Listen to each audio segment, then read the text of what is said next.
رفت. مردم عزیز، من نرفتم. من فرار نکردم. من یک حرکت تاکتیکی انجام دادم.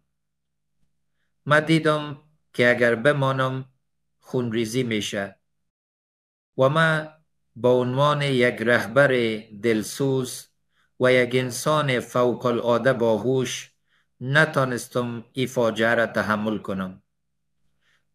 واقعا اگر من نبودم و خونریزی میشد، چی کسی پاسخگو بود؟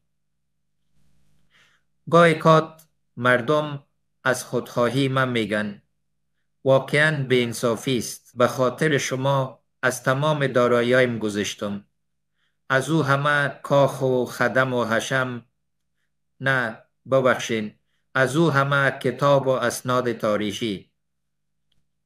البته که زندگی اینجا